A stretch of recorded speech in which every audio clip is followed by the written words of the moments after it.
Alright, guys, we have reached the semifinals in Geneva. Starting with the first semifinal from the top half of the draw that will be played tomorrow. It is the 6th seed Hubert Hurkacz taking on the Austrian Sebastian Offner, who has been coming back from injury and is now in his first semifinal in a year. He just defeated the 4th seed Karen Khachanov in a close 3-set match. Hurkacz, on the other hand, has looked pretty decent this tournament. He has won all 6 sets that he has played, and he just defeated the top seed Taylor Fritz. Granted, that is no big achievement because Fritz is not known for being a good clay court player, but Hurkacz has still looked solid. He served 63% first serves in. That's actually not that high, so he will want to get that a little bit higher against Offner. But he did 28 winners and 17 unforced errors, so he did great in that department with 11 more winners than unforced errors. And Fritz, he actually had 29 winners and 22 unforced errors himself. So he didn't do badly in that department either. So this was actually a decently high quality match. But Hurkacz was just a better player, and he played decently. Offner again defeated Khachanov in a tight 3-setter. He served only 51% first serves in. That is actually pretty low. Very low, actually. He will want to get that higher against Hurkacz. But he did 35 winners and 34 unforced errors, so one more winner than unforced error. That is good. They have never faced each other before on the ATP Tour. I think that both of these players are playing decently. Just could maybe serve some more first serves in, but I think they're both playing solidly. So I think that this can be a close match.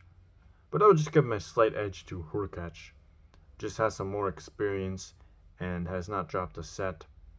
And he still does have that better serve, which helps on a court with this high altitude like in Geneva. So I think that Hurkacz will win this match in 3 sets, but I will not be surprised if Offner wins. But my prediction is that Hurkacz will win in 3 sets. And then in the second semifinal from the bottom half of the draw, we have the 2nd seed Novak Djokovic, who is looking to win a few matches before going into the French Open because he didn't win a single match on clay this season before coming into Geneva. He lost in the first round of Monte Carlo, or second round, first round for him because he got a bye. He lost in his first match at Monte Carlo to Alejandro Tabilo, who is now 2-0 against him.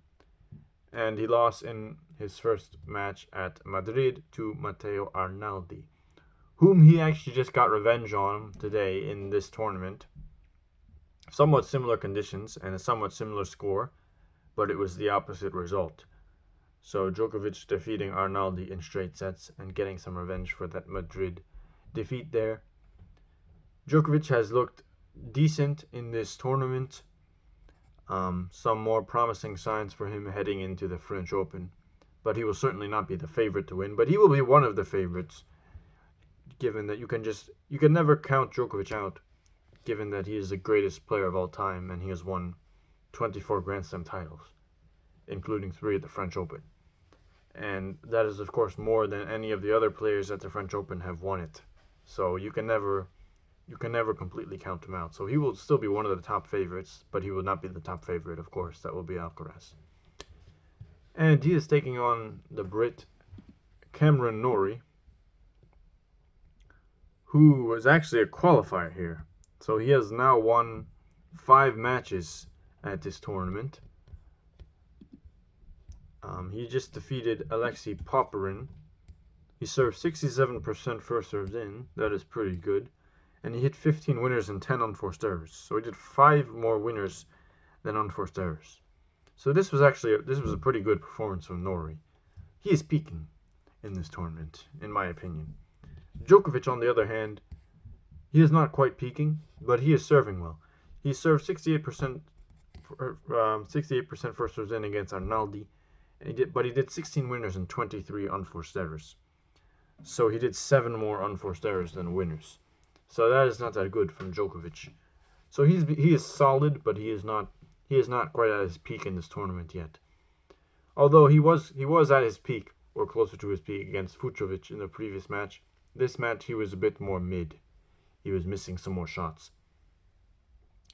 So Norrie is currently peaking, and Djokovic is only playing solidly. However, the head-to-head between Djokovic and Norrie is 4-love to Novak Djokovic, and Djokovic has won now 7 sets in a row against Norrie. And they have faced on all 3 surfaces: clay, grass, and hard courts. Their last meeting on clay was a spicy meeting in Rome in 2023, where they had that whole thing where Norrie smashed the ball into Djokovic's leg, and Djokovic gave him a bit of a death stare there. So, a bit of history between these two players, you could say. But the only time that Djokovic has lost a set against Norrie was in Wimbledon in 2022, that Wimbledon semifinal where Norrie won the first set. And since then, Djokovic has won 7 sets in a row against Norrie. So, given their history, even though Norrie is peaking, I still favor Djokovic in this matchup, just because he has that heavy matchup advantage according to the head-to-head, winning 7 sets in a row, the head-to-head being 4-love. So I think that Djokovic will continue that and win another match against Norrie in straight sets. So I think that we will have a final between the 2nd seed Novak Djokovic and the 6th seed Hubert Hurkacz. And this will be a golden opportunity, really, for Djokovic to win his 100th title of his career, which he has been trying to do since winning the Olympics last year. That was his 99th title. This will really be a golden opportunity. It is a 250 tournament, the smallest class of tournament that we have on the ATP Tour. So you only need, if you are a high seed like Djokovic, you only need to win 4 matches to win the entire tournament. So he's already halfway there. All he needs to do is beat Norrie, who he is 4-0 against, and then beat most likely Hurkacz. If not Hurkacz, then Offner. Djokovic is 7-0 against Hurkacz, and Offner is not the strongest opponent that you can face. No disrespect to Offner, but he is a qualifier in the draw, and I don't believe he has won a single title on the ATP Tour. So, judging off of that, you cannot ask for a much easier opponent to win an ATP title, to be honest. Offner's biggest achievement is making the 4th round of the French Open 2 years ago, where he lost to Tsitsipas in straight sets. So, this is basically as good as it gets for Djokovic. He will face Norrie, who he is 4-0 against, and then he will face Hurkacz, who he is 7-0 against, or Offner, who has not done anything major in his career. So this will be an absolutely golden opportunity for Djokovic to get that 100th title of his career. And he is the overwhelming favorite, of course, to do that, to win this tournament. And I think that he wants it, judging by his reactions in the Arnaldi match, where he looked very motivated at his celebration, celebrating like as though it were a grand slam. And I think he wants that 100 title. And when it is so easy, this is basically the easiest possible path that he can get 2 guys in a row that he has never lost to a single time in 11 combined meetings, or perhaps a qualifier. This is basically as good as it can get. So I think that he will really want to seize this opportunity to get that 100th title.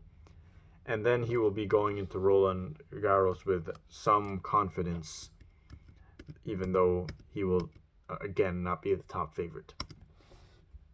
But, today was also Djokovic's birthday. He turned 38 years old. So happy birthday to the GOAT. And good luck for the French Open. And also this tournament. So again, I believe that Djokovic will defeat Norrie in straight sets, and Hurkacz will defeat Offner in 3 sets. And we will have a final in Geneva between the 2nd seed Novak Djokovic and the 6th seed Hubert Hurkacz.